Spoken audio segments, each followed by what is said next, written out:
மாதத்துக்கு அப்புறம் தான் இது நல்லா முளைச்சி வரும். முளைச்சி வந்ததுக்கப்புறம் எடுத்து உரித்து உடச்சி பார்த்தா அதுக்குள்ளே வந்து பூ இருக்கும். அதுக்கு பேர் தேங்காய் பூ.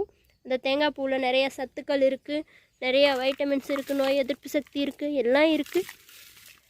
இதை வந்து சாப்பிடும்போது அவ்வளோ டேஸ்ட்டாகவும் இருக்கும். நீங்கள் ஆரோக்கியத்துக்கு முக்கியத்துவம் கொடுக்குறீங்கன்னா கண்டிப்பாக வந்து இந்த மாதிரி இயற்கையாக கிடைக்கக்கூடிய உணவுகளை வாங்கி நீங்களும் சாப்பிடுங்க, குழந்தைங்களுக்கும் கொடுங்க. வாரத்தில் ஒரு முறையாவது இந்த மாதிரி தேங்காய் பூ கொடுத்துட்டு வந்தீங்கன்னா நல்ல நோய் எதிர்ப்பு சக்தி இருக்கும். ஏன்னா இப்போ நமக்கு வந்து எந்த ரூபத்தில் வந்து நோய்கள் வருதுன்னே தெரியல. நம்ம எது வந்தாலும் தயாராக இருக்கணும்னா நம்ம உடம்புல வந்து எதிர்ப்பு சக்தி இருக்கணும். அந்த எதிர்ப்பு சக்தி கொடுக்கக்கூடிய உணவில் இதுவும் ஒன்று. ஸோ தேவைப்படுறவங்க கண்டிப்பாக வந்து காண்டாக்ட் பண்ணி வாங்கி சாப்பிடுங்க. அவ்வளோதாங்க, எல்லாம் நம்ம வந்து மண்ணை போட்டு மூடியாச்சு. இது வந்து முளைச்சி வரத்துக்கு 3 மாதத்துக்கு மேலாகும். அது வரைக்கும் வந்து இதில் வந்து ஈரம் காயவே கூடாது.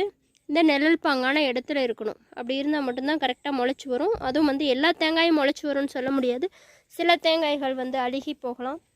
இந்த மாதிரி பிரச்சனையும் இருக்குது. ஸோ எப்படி இருந்தாலும் நம்ம ஆரோக்கியமாக இருக்கணும்னா கொஞ்சம் சிரமப்பட்டு தான் ஆகணும். Okay, thank you dear friends and relatives. இன்றைக்கி வந்து நான் வந்து ஒரு நல்ல விஷயம் ஸ்டார்ட் பண்ணியிருக்கேன். அதுக்கு வந்து உங்களோட முழு ஒத்துழைப்பு வேணும்னு கேட்டுக்கிறேன். அது என்னென்னா, நல்லா முற்றிய தேங்காயை வந்து இந்த மாதிரி மண்ணுக்குள்ளே புதைச்சி வச்சோம்னா அது 3 மந்த்ஸ்க்கு அப்புறம் அந்த மாதிரி முளை விட்டு வளர்ந்து வந்திருக்கும். அதை எடுத்து உரிச்சிட்டு நம்ம உடைச்சோம்னா உள்ள வந்து தேங்காய் பூ இருக்கும். அந்த தேங்காய் பூ சாப்பிட நல்லா டேஸ்ட்டாகவும் இருக்கும். ப்ளஸ் வந்து அதனுடைய ஹெல்த் பெனிஃபிட் ரொம்பவே அதிகம். இதே நாங்கள் வந்து கிராமத்தில் நாங்கள் எப்போவுமே சாப்பிட்ற வழக்கம்.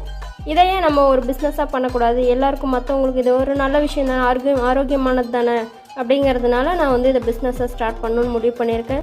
சின்ன பிள்ளைங்கள்லேருந்து பெரியவங்க வரைக்கும் எல்லாருமே சாப்பிட்லாம். நிறைய நோய்களுக்கு வந்து இது தீர்வு அமையுது. ஸோ ட்ரை பண்ணி பாருங்கள். தேங்க்யூ.